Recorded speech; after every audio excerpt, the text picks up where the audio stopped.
में कब खाना सबसे ज़्यादा फ़ायदा कर रहे थे? सुबह नाश्ते में अच्छा खाना चाहिए या दोपहर में खाना चाहिए या शाम को अच्छे से खाना चाहिए, वो हमने बात किया था।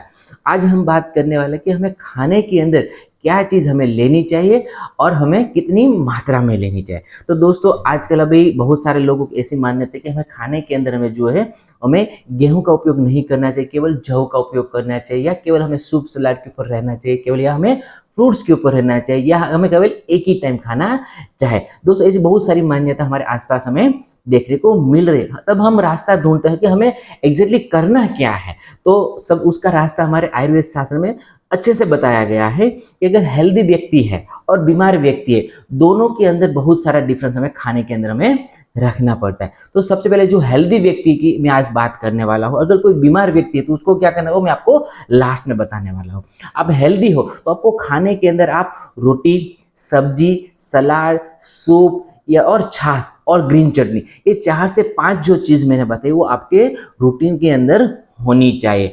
ओके दोस्तों, तो सबसे पहले हम बात करते हैं कौन सी सब्जी और सलाद हमें खाना चाहिए। तो उसके लिए भी एक सिंपल सा रूल्स आपको बता देता हूँ कि आपके आसपास में जो चीज़ आराम से मिल जाए, कम दाम में मिल जाए, वो चीज़ आपको लेनी चाहिए। दोस्तों फॉर एग्जांपल मैं बात करूं कि ठंडी की ऋतु के अंदर आपको हर सब्जी आपको मिल जाएगी, गर्मी की ऋतु के अंदर आपको थोड़ी कम सब्जियां मिलेगी। वो सब्जी कौन सी मिलेगी जिसके अंदर पानी की मात्रा ज़्यादा रहेगी, यानी कि लौकी हो गया, गिलोय हो गया, ये बहुत सारी जो चीज़ है वो आपको वहाँ पे मिल जाती है। और फ्रूट्स भी आप देखना कि गर्मी के अंदर पानी वाले जो फ्रूट्स है वो आपको ज़्यादा मिलेंगे।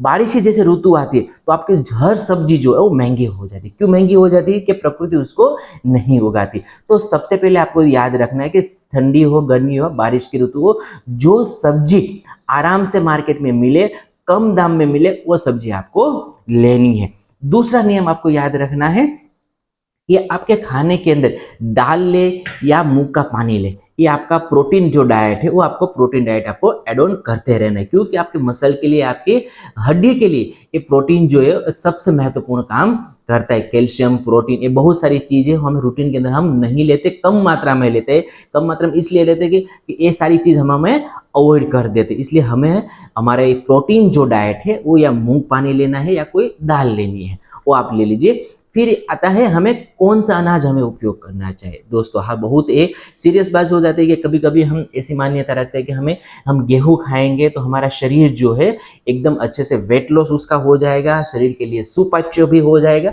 दोस्तों ऐसा तो है ही, मगर हमारे पूर्वजों में देखे तो वो लोग तीनों टाइम अच्छे से खाना खाते, सुबह नाश्ते के अंदर भी रोटी खाते थे, दोपहर में भी खाते थे और शाम को भी अच्छे से खाना खाते थे, तो वो उसको पचा सकते थे। क्यों? क्योंकि पूरे दिन के दौरान वो फिजिकल एक्सरसाइज इतनी करते थे कि उसके शरीर की पाचन अग्नि जो भी खाना शरीर को डाले वो शरीर उसको पचा सकता था।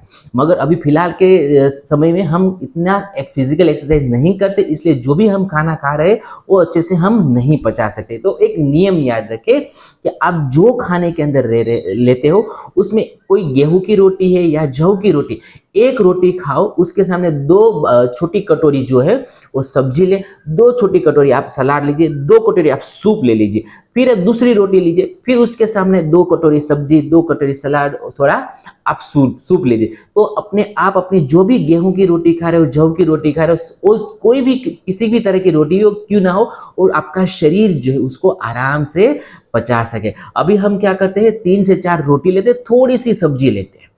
यस या नो?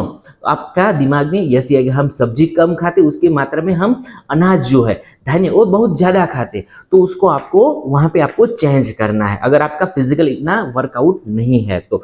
दोस्तों और भोजन के अंत में आपको जो तक्र है, छाछ है, वो आपको पीनी चाहिए, क्योंकि बहुत सारे लोग उसको अभी अवॉइड करते हैं, तो ऐसा नहीं है दोस्तों। वो हमारे पाचन तंत्र को मजबूत करती है और पाचन तंत्र को अच्छे से B12 बैक्टीरिया जो बनने वाले उसमें मदद रूप बनता है हमारा ये तक्र।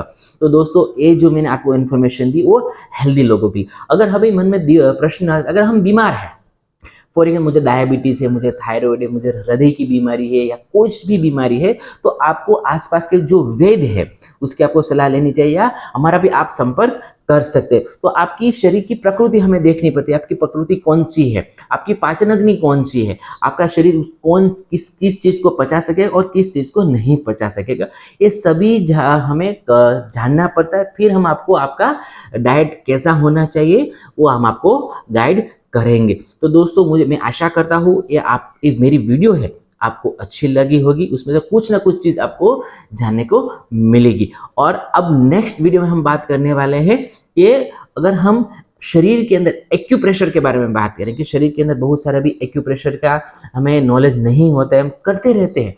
तो ये एक्यूप्रेशर क्या है, किस तरह से करते हैं, इसको क्या इफेक्ट रहने वाले, वो हम आगे के 2 से 3 लेक्चर में बात करने वाले। मिलते हैं नेक्स्ट वीडियो एक्यूप्रेशर के साथ, तब तक धन्यवाद।